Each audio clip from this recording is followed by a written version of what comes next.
Puji Tuhan untuk siang hari ini semua merasakan kebaikan Tuhan, amin. Amin. Mari kita mau bangkit berdiri, kita mau menyatakan kebaikan Tuhan lebih lagi. Sebab kita percaya Tuhan yang memberi kita kehidupan, Tuhan yang memelihara kita. Haleluya, kita berikan kemuliaan bagi nama Tuhan.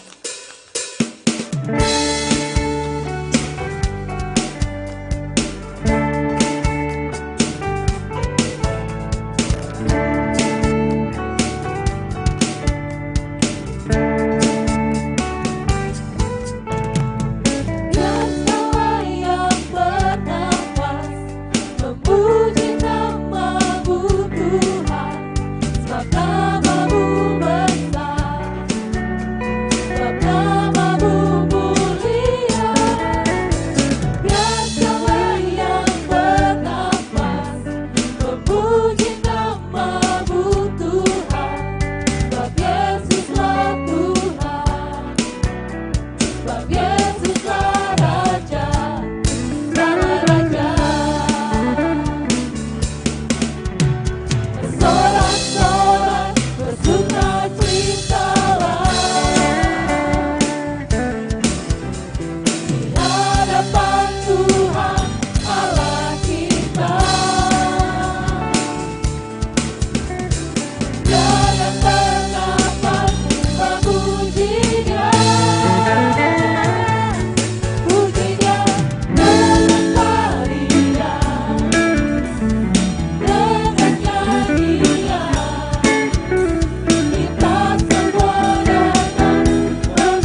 Allah yang berkuasa di dalam hidup kita. Amin. Amin. Haleluya, kita berikan kemuliaan bagi nama Tuhan.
Sama-sama kita mau siapkan hati kita untuk mendengar firman Tuhan pada siang hari ini.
Kami percaya Tuhan Kau Allah yang menjamin Tuhan setiap kebutuhan kami.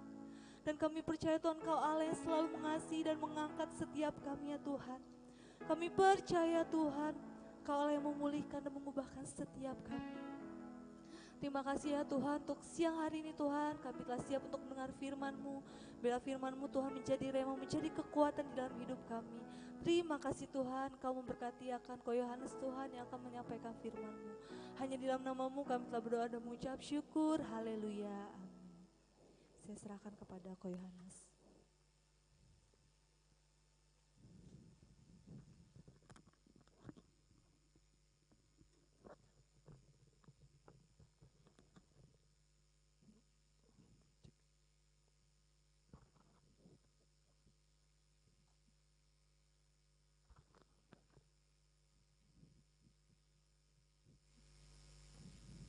Shalom saudara. Ya, saudara, siang hari ini kita akan membahas firman Tuhan, tapi sebelum itu saya punya pertanyaan. Apakah saudara merasa diberkati Tuhan pada siang hari ini? Amin. Saudara bisa kasih salam kiri kanan, saudara bilang, saya diberkati. Iya. Nah, saya diberkati, kamu diberkati, kita semua diberkati oleh Tuhan. Amin. Amin. Ya saudara, saya akan mengajak saudara pada siang hari ini untuk melihat firman Tuhan yang akan diambil dari kitab Matius yang kelima. Matius yang kelima.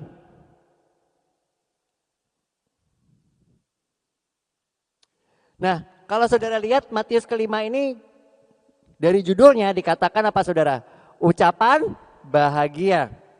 Nah kalau misalnya saudara lihat di sini firman Tuhan mau menyatakan bagaimana kita ini adalah orang-orang yang berbahagia. Kita ini adalah orang yang diberkati. Kenapa? Karena kita ini adalah orang yang ditentukan Tuhan untuk menjadi umat kepunyaannya. Amin saudara. Bagaimana firman Tuhan berkata bahwa Tuhan Yesus sendiri berkata bukan kamu yang memilih aku tetapi aku yang memilih kamu. Kita akan melihat saudara apa sih yang termasuk orang-orang yang berbahagia atau siapakah yang Tuhan bilang orang yang berbahagia itu atau kriteria orang yang berbahagia. Yang kita akan lihat saudara firman Tuhan menyatakan di sini saya akan bacakan dari ayat yang pertama di Matius yang kelima. Ketika Yesus melihat orang banyak itu naiklah ia ke atas bukit dan setelah ia duduk datanglah murid-muridnya kepadanya.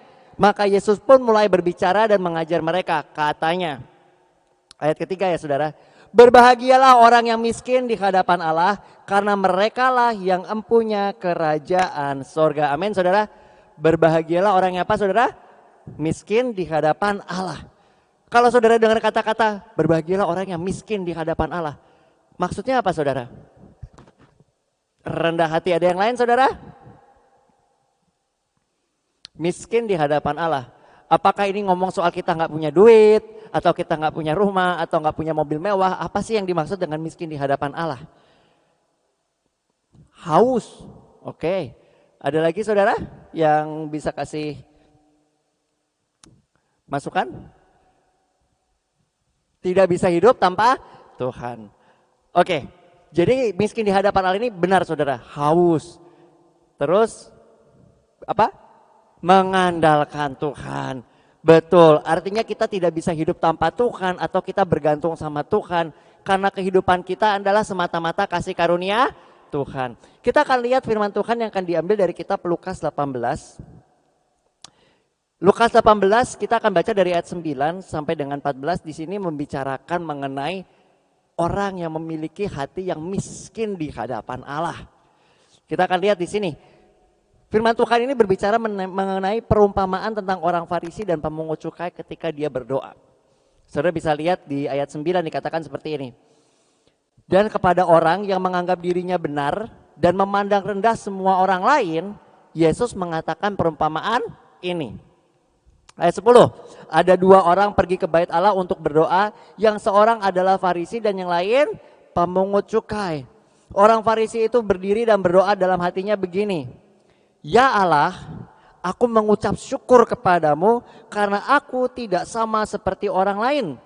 Aku bukan perampok, bukan orang lalim, bukan pejinah dan juga seperti pemungut cukai ini.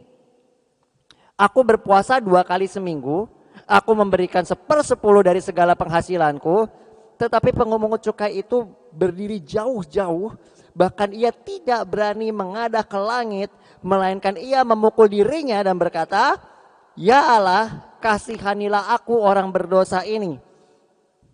Ayat 14 saudara, "Aku berkata kepadamu, orang ini pulang ke rumahnya sebagai orang yang dibenarkan Allah.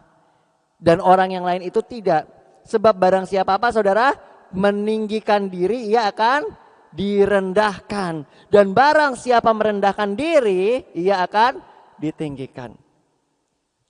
Ini berbicara soal miskin di hadapan Allah. Ketika orang itu miskin di hadapan Allah, dia mengerti bahwa cuma karena kasih karunia Tuhan, dia itu layak menghadap Tuhan. Orang Farisi ini saudara merasa bahwa dia ini layak menghadap Tuhan. Kenapa? Karena dia bilang, saya nggak sama seperti orang lain. Saya bukan pembunuh, saya bukan pezina, saya bukan orang yang melakukan pelanggaran.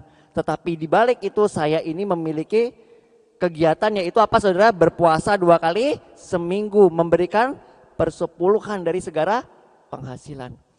Dia menyombongkan diri di hadapan Tuhan. Dan di sini saudara, Tuhan Yesus sendiri berkata, ketika orang yang satu lagi yaitu pemungut cukai ini datang ke hadapan Tuhan, dia ini miskin di hadapan Tuhan. Dia menyadari bahwa dirinya itu tidak layak. Kenapa? Karena dia butuh belas kasihan Tuhan. Ini saudara yang menjadi sebuah pemahaman yang paling penting dalam kehidupan kita. Karena kehidupan kita ini karena belas kasihan Tuhan. Amin saudara. Karena belas kasihan Tuhan sehingga kita ini datang kepada Tuhan dengan kerendahan hati. Atau kita miskin di hadapan Allah. Seperti orang ini. Kita mengakui bahwa kehidupan kita dan kebenaran kita hanya bergantung dari belas kasihan Tuhan. Sehingga kita itu mendapatkan kasih karunia Tuhan. Dan kita ini bisa datang ke hadapan Tuhan. Kalau firman Tuhan berkata, ke tahta kasih karunia Tuhan. Untuk menerima pertolongan daripada Tuhan. Yang kedua saudara, kita akan lihat di ayat yang keempat dari Matius yang kelima. Dikatakan di sini, berbahagialah orang yang berduka cita karena mereka akan dihibur. Atau berbahagialah orang yang sedih karena orang itu akan dihibur. Nah, kalau ini sudah jelas saudara. Artinya saudara, Tuhan ini memberikan jalan keluar. Benar gak saudara? Kenapa sih orang sedih? Orang sedih karena rata-rata orang punya masalah. Nggak ada kan ya saudara? Saudara ini sedih sama terharu beda ya saudara ya. Kalau orang terharu bisa nangis tapi nangis bahagia. Kalau sedih ini karena tidak punya jalan keluar. Nah saudara dibilang gini, berbahagialah orang yang berduka cita atau sedih karena mereka akan dihibur. Artinya berbahagialah orang yang punya masalah karena Tuhan akan menolong. Kita akan lihat salah satu contoh dari pertolongan Tuhan terhadap orang yang sedih. Kita akan lihat di kitab 1 Samuel 1.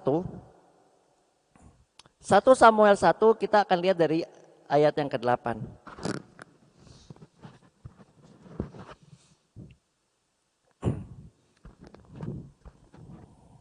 1 Samuel 1 ayat ke-8 kita akan lihat sampai dengan ayat yang ke-17. Beginilah firman Tuhan. Lalu Elkana suaminya berkata kepadanya, Hana, mengapa engkau menangis dan mengapa engkau tidak mau makan? Terus apa katanya saudara? Mengapa hatimu apa saudara? Sedih. Bukankah aku lebih berharga daripadamu daripada 10 anak laki-laki? Di sini kasusnya adalah Hana tidak memiliki anak. Pada suatu kali setelah mereka habis makan dan minum di Silo, berdirilah Hana, sedang Imam Eli duduk di kursi dekat tiang pintu bait suci Tuhan. 10. Dan dengan patah hati atau dengan pedih hati, ia berdoa kepada Tuhan sambil menangis terseduh-seduh. Ayat 11, kemudian bernasalah ia, katanya, Tuhan semesta alam, jika engkau sungguh-sungguh memperhatikan sengsara hambamu ini, dan mengingat kepadaku dan tidak melupakan hambamu ini, tetapi memberikan kepada hambamu ini seorang anak laki-laki, maka aku akan memberikan dia kepada Tuhan untuk seumur hidupnya, dan pisau cukur tidak akan menyentuh kepalanya. Lanjut ayat 12. Ketika perempuan itu terus-menerus berdoa di hadapan Tuhan, maka Eli atau Imam Eli mengamat-ngamati mulut perempuan itu, karena Hana berkata-kata dalam hatinya dan bibirnya saja apa saudara? bergerak, tetapi suaranya tidak kedengaran. Maka Eli menyangka perempuan itu mabuk. Ayat 14, lalu kata Eli kepadanya, berapa lama lagi engkau akan berlaku sebagai orang mabuk? Lepaskanlah dirimu daripada mabukmu itu. Ayat 15 saudara, tetapi Hana menjawab, bukan tuanku, aku seorang perempuan yang sangat bersusah hati. Anggur ataupun minuman yang memabukkan tidak kuminum, melainkan apa saudara? Aku mencurahkan isi hatiku di hadapan Tuhan. 16. Janganlah anggap hambamu ini seorang perempuan dursila, sebab karena besar cemas dan apa? Sakit hati aku berbicara sedemikian lama. 17. Jawab Eli, pergilah dengan selamat dan Allah Israel akan memberikan kepadamu apa yang engkau minta daripadanya. Firman Tuhan di ayat kelima tadi, di ayat keempat berkata, berbahagialah orang yang berduka cita karena mereka akan dihibur. Kalau kita ngomong soal duka cita saudara, kita bisa bilang yang namanya Ibu Hana ini seseorang yang sangat berduka. Saudara pernah dengar ceritanya kenapa dia berduka ya? Bukan cuma karena dia ini nggak punya anak, tapi karena dia dimadu saudara. Bener kan ya? Jadi suaminya itu punya istri lagi. Dan ini yang membuat dia sakit hati. Dan di situ saudara, dia ini datang kepada Tuhan dengan membawa segala keluh kesah. Ada sebuah hal yang menarik saudara, bagaimana firman Tuhan menyatakan dia ini berdoa berjam-jam, benar nggak? Sekian lama dia berdoa sampai akhirnya Imam Eli ini penasaran, ngeliatin mulutnya, kok kayak orang mabuk? Kenapa? Karena dia tidak mengucapkan sebuah kata yang bisa dimengerti. Makanya Imam Eli berkata, berhentilah daripada mabukmu ini. Tapi kita bisa bilang bagaimana si Hana ini memiliki hati yang rendah. Benar nggak saudara? Ketika ditegur seperti itu, apa sih yang menjadi perkataannya? Ketika di ayat 14, berapa lama lagi engkau berlaku sebagai orang mabuk? Lepaskanlah dirimu daripada mabuk. Ayat 15 saudara bisa lihat.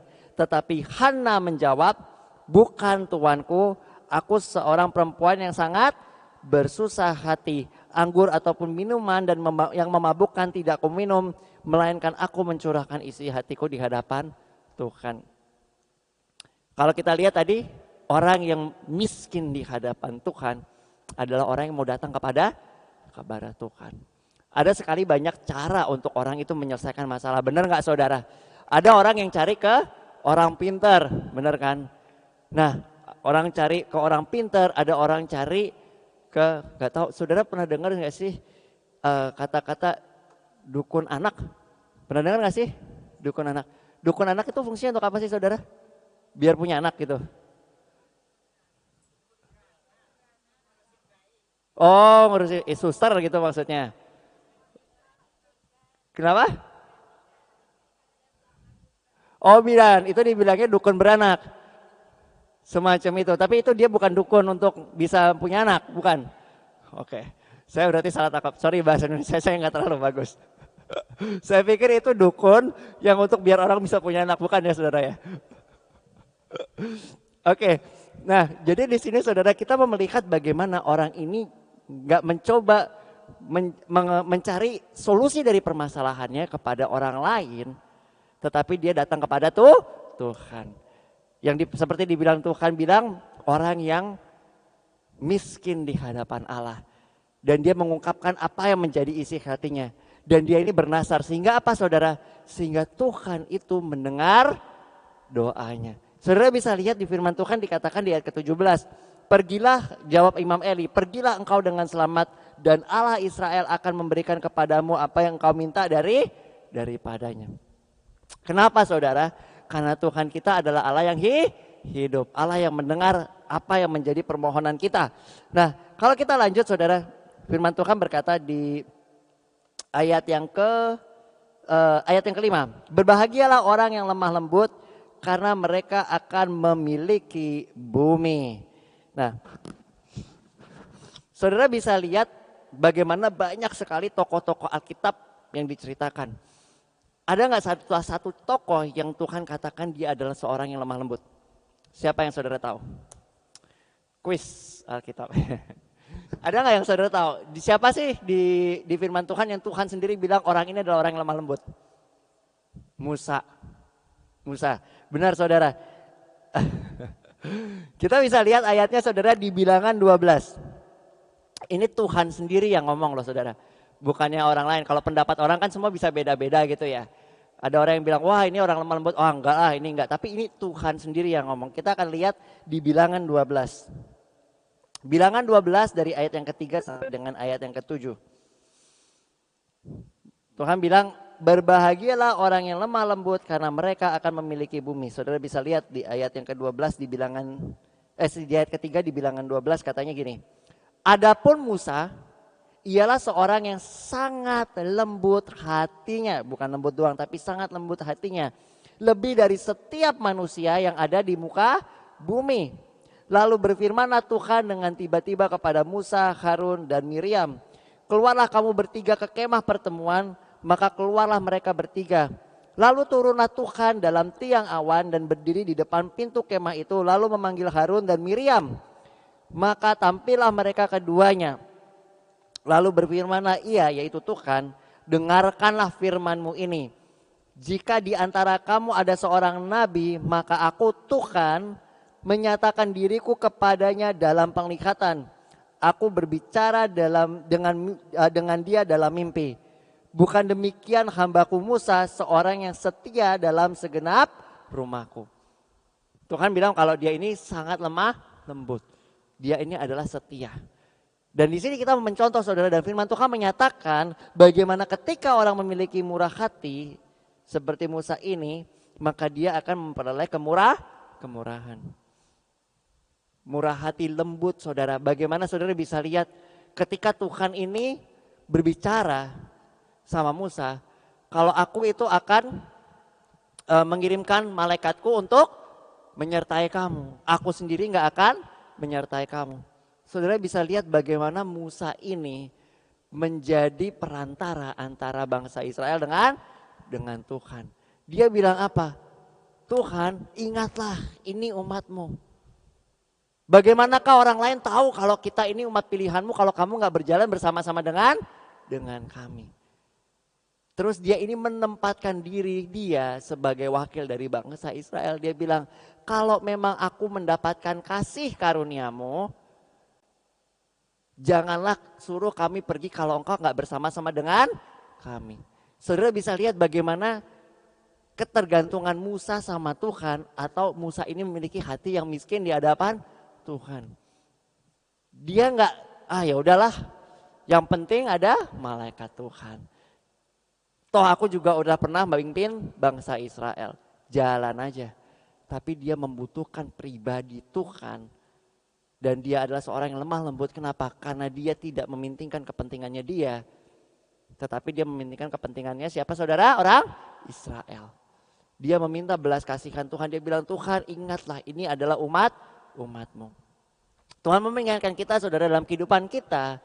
Ketika kita memiliki hati yang lembut. Kita memiliki seperti Musa ini. Hati yang mau berdoa untuk orang lain, maka Tuhan ini berkata apa saudara? Mereka akan memiliki bumi. Kenapa saudara? Karena melalui Musa, bangsa Israel itu bisa melihat kemurahan Tuhan. Amin saudara. Dan melalui kita saudara ketika kita berdoa, firman Tuhan berkata bahwa doa orang benar jika benar-benar didoakan maka sangat besar kuasanya. Dan apa yang Tuhan janjikan kepada kita Tuhan akan genapi. Nah selanjutnya saudara kita akan lihat firman Tuhan dikatakan berbahagialah, berbahagia di ayat yang ke-6 saudara. Berbahagialah orang yang lapar dan haus akan kebenaran karena mereka akan dipuaskan. Berbahagialah orang yang lapar dan haus akan kebenaran karena mereka akan dipuaskan. Kalau saudara ingat bagaimana Tuhan Yesus berkata ada makanan yang kamu tidak kenal. Apa saudara? Yaitu mengerjakan kehendak Bapakku. Saudara masih ingat ketika Tuhan Yesus itu berada di padang gurun, ya kan? Setelah Tuhan Yesus dibaptis, dia itu dipimpin oleh Roh Allah untuk ke padang gurun. Dan di sana dia dicobai. Setelah berpuasa 40 hari dikatakan apa? Kalau kamu anak Allah, ubahlah batu ini menjadi roti. Apa yang Tuhan Yesus katakan? Manusia hidup bukan dari roti saja. Dan ini yang di firman Tuhan katakan, berbahagialah orang yang lapar dan haus akan kebenaran. Kenapa? Karena Tuhan Yesus berkata, tetapi dari firman yang keluar dari mulutnya Allah. Dari firman itu saudara adalah Dia. Kalau kita memiliki rasa lapar dan haus akan Tuhan, maka kita akan dipuaskan. Sama seperti pemazmur Daud mengatakan, seperti rusa rindu, sungaimu jiwaku rindu Engkau.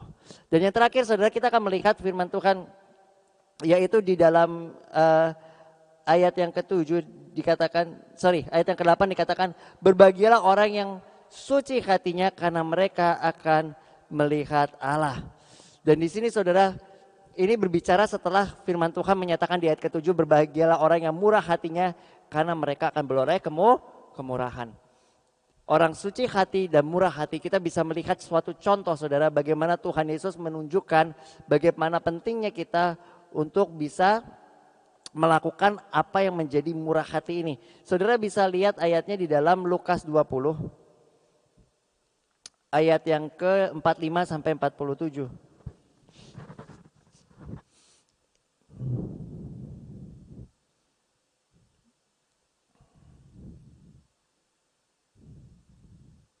Di sini dikatakan seperti ini.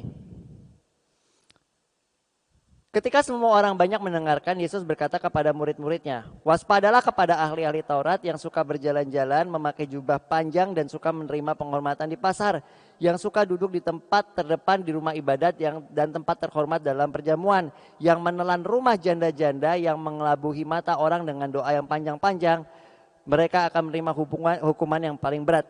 Artinya di sini saudara, orang yang tidak memiliki murah hati adalah orang yang tidak memiliki belas kasihan. Kenapa? Karena Tuhan Yesus bilang apa?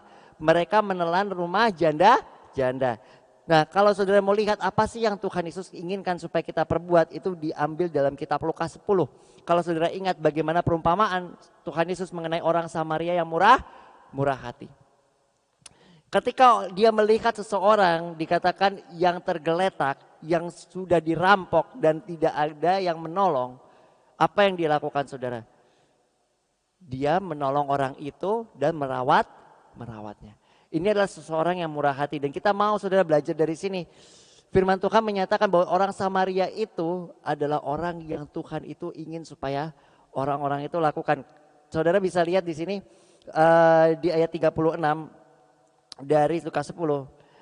Siapakah di antara ketiga orang ini, yaitu orang yang ada di sini di firman Tuhan menyatakan seorang imam, dia 31 imam melalui jalan itu melihat orang itu tetapi melewatinya. Yang kedua seorang Lewi, dia 32 melalui jalan itu dan melewatinya. Baru yang ketiga seorang Samaria yang menolong orang tersebut. Dan firman Tuhan menyatakan siapakah di antara ketiga orang ini menurut pendapatmu adalah sesama manusia dari orang yang jatuh ke dalam orang penyampun? Jawab orang itu, orang yang telah menunjukkan apa saudara? Belas kasihan kepadanya. Kata Yesus kepadanya, pergilah dan berbuatlah demikian. Kita telah mendengar firman Tuhan. Bagaimana orang yang berbahagia adalah orang yang mau merendahkan hati di hadapan Tuhan. Orang yang memiliki belas kasihan. Dan yang kedua saudara, orang yang hatinya lemah lembut. Dan kita tahu saudara bahwa hati kita sudah diperbaharui. Kenapa? Karena roh Tuhan ada di dalam kita. Amin saudara. Amin. Ya saya undang pemusik untuk maju.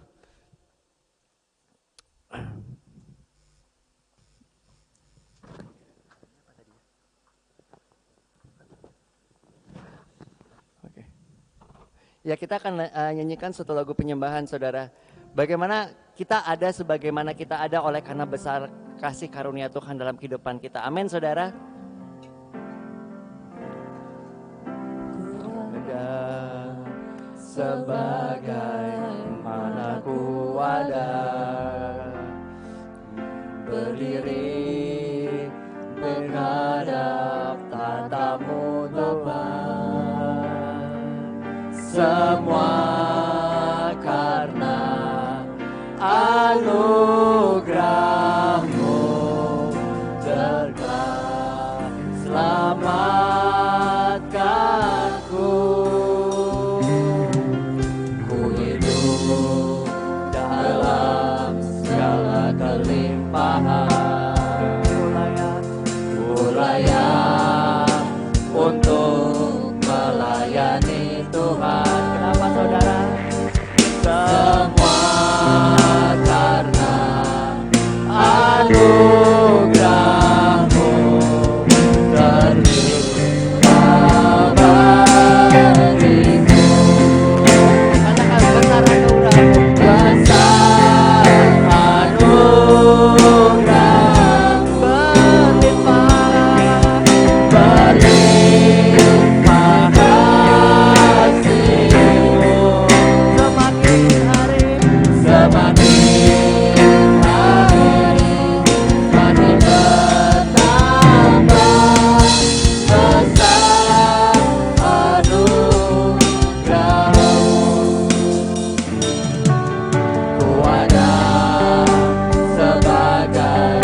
bersyukur Tuhan karena anugerah-Mu yang melimpah dalam kehidupan kami. Karena Engkau yang berkata kami bersuka cita di dalam Engkau, berbahagia di dalam Engkau ya Tuhan. Karena kami memiliki hati yang rendah Tuhan, Engkau memberikan kami hati yang baru Tuhan. Hati yang mengandalkan Engkau Tuhan, hati yang memiliki belas kasihan Tuhan. Sama seperti Engkau, karena Engkau merubahkan kehidupan kami. Engkau memberikan kami hati yang baru Tuhan, yang mau Tuhan untuk mencari Engkau Tuhan, yang memiliki hati Tuhan yang terus memandang kepada Engkau dalam setiap keadaan. Karena kami mengetahui Engkau Allah yang hidup Tuhan, Engkau yang mengerjakan perkara-Mu dalam kehidupan kami. Terima kasih Tuhan, Kau yang akan terus Tuhan melingkupi kami Tuhan dan membungkus kami dengan darah-Mu. Karena kami tahu Tuhan darah-Mu adalah hidup Tuhan dan berkuasa Tuhan, memiliki kuasa untuk meneguhkan segala sesuatu yang telah Engkau katakan. Di dalam nama Tuhan Yesus kami berdoa dan mengucap syukur. Haleluya. Amin. Saudara dipersilakan.